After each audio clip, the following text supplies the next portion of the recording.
Moi boas, mister, que tal? Antes de nada, parabéns por o empate. Ao final, un empate nun campo como é o do Estradense é sempre un resultado positivo para todos os clubs. Analízanos un pouco como viviches ti o encontro.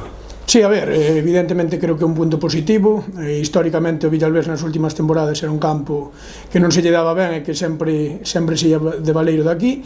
E máis, pois, contra un equipo que este ano volve a estar confeccionado a priori para estar nos postos altos.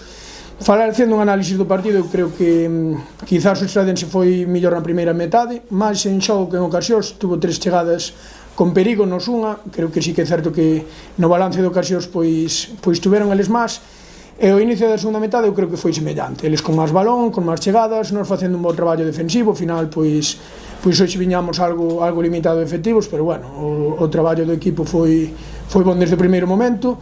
Despois eles introduciron variantes con bons cambios desde o banquillo, xente como Padín, como Pedrosa, como Marcos, que son xogadores, entre outros, que son xogadores de moito nivel na categoría. E nós, a pesar de non facer cambios, creo que no momento final do partido foi cando estuvo máis para nós. Tuvemos esa situación do gol anulado a Herrero, que en directo non dá para ver se é legal ou non. A situación de Pablo Trigo, outra máis que centra atrás para Borja Míguez. Entón, bueno, seguramente se o que analizamos e os últimos minutos quedaste ca sensación de que pudeche levar, pero facendo un análisis frío e objetivo, seguramente o empate sexa máis xusto. Moitas gracias. Gracias a vos.